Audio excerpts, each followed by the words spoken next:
My name is David Daniel Ball, and these are the headlines for Monday, the 16th of March, 2009.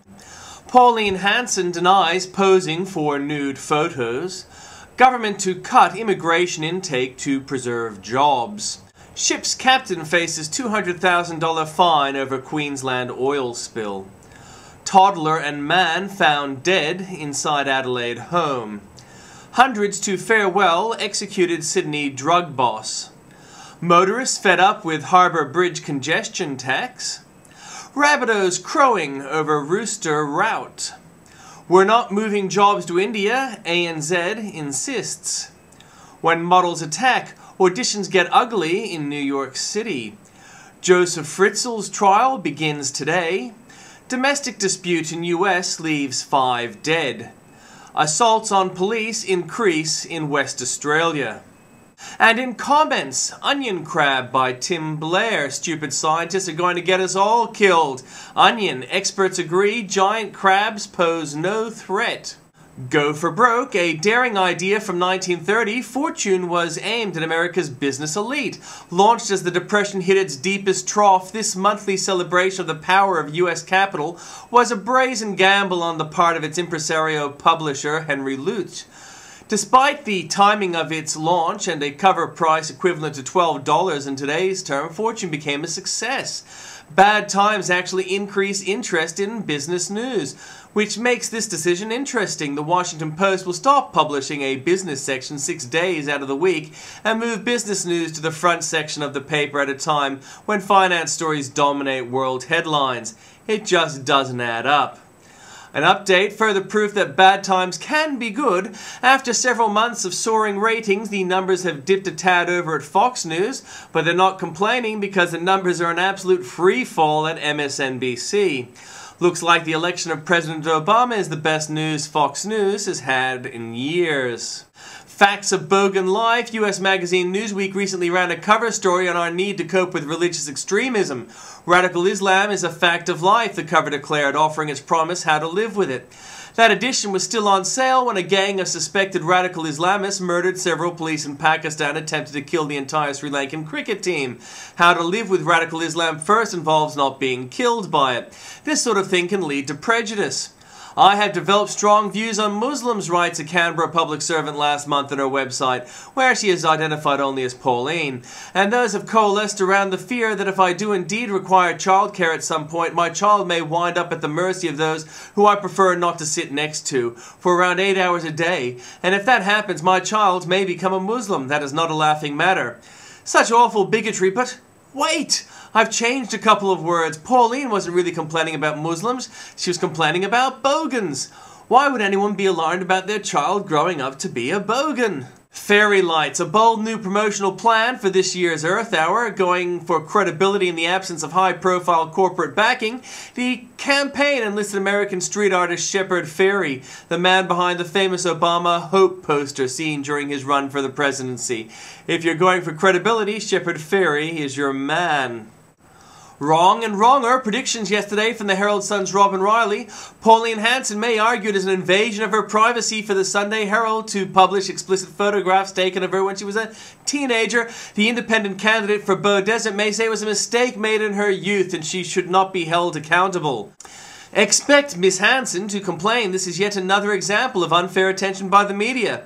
Expect her to whine again of being a victim of a smear campaign by people wanting to derail her efforts to win the seat of Beaudesert.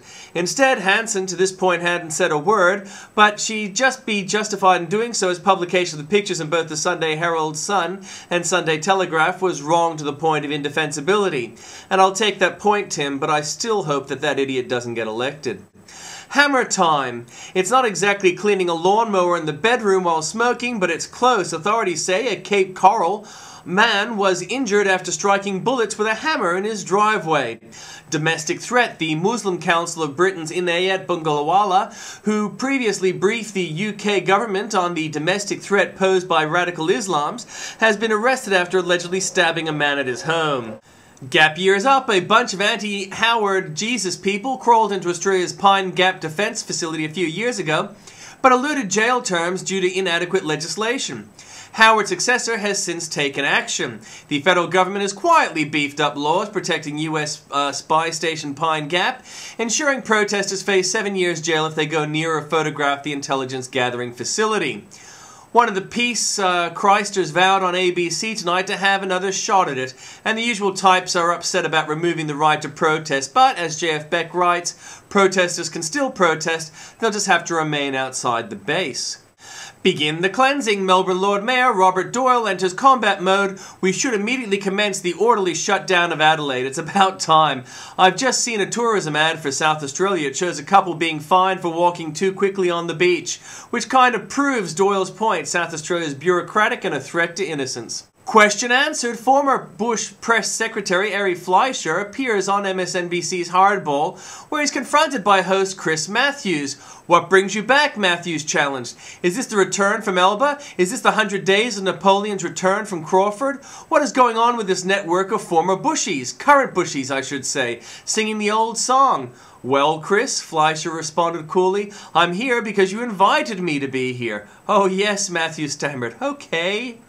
And an update, the Great Uniter is veering into divider territory. Polling data shows that Mr. Obama's approval rating is dropping and is below where George W. Bush was in an analogous period in 2001. Rasmussen reports data shows that Mr. Obama's net presidential approval rating, which is calculated by subtracting the number who strongly disapprove from the number who strongly approve, is just 6, his lowest rating to date. And another update, a car undergoes change. Jennifer Stone Anderson says her 2004 Saturn Ion became a work of art this fall when she covered it with elaborate painting supporting Barack Obama. But Chrysler, which financed her car purchase, maintains that it's just a car, and that Stone Anderson has been missing payments and that her work of art is about to be repossessed. Stone Anderson missed her car payments in December, January and February and has started receiving calls from Chrysler. She's ignored them. And why not? His followers long ago understood that the concept of payment would be abolished under Obama's rule. And from Andrew Bolt. Hansen says it's not me. Pauline Hanson puts up a pretty convincing denial. Pauline Hanson has denied nude photographs splashed across the media yesterday are of her. So who are the pictures of? David Oldfield? They're different up there. Fairfax discovered that its Brisbane readers have very decided taste, to judge from their most viewed list of Brisbane Times stories. For the articles, we've got Inside Melbourne, Sex Slave Trade, Lost Aussies Survived by Getting Naked, Horse Bites Off Man's Testicle, 7-meter Crocodile Decapitates Girl, 10, Italy Digs Unearth Female Vampire. Give the judge a medal. 2 sisters try to divorce their divorced mother so they can live with their now rich father instead. The sisters said it's hard living with their mum who swears, is depressed, yells, treats them like children, and doesn't allow them the independence they would get with their dad. They even said they feel easier talking about personal issues, including their periods, with their father's new wife than with their mother. But Justice Murphy proceeds to give them a good dose of common sense. It is very different, it seems to me, parenting children during holiday or weekend time than it is parenting children during week-to-week time when they are involved in their week-to-week activities, including school, he said. It seems clear that the father spends very little, if any, day-to-day, week-to-week time with his young children and later adolescent children, attending to the sorts of duties and responsibilities that are highly likely to cause stress within any family household. But Rudd's plan was beautiful. Big spenders unite. US President Barack Obama has given Kevin Rudd the thumbs up on economic management. From the same story, Treasurer Wayne Swan says Australia's unemployment rate will not necessarily reach 10% by Christmas. Unemployment is at 5.2%. Ridout claims she was misled. Heather Ridout explains her cooling towards a government that was once a pal.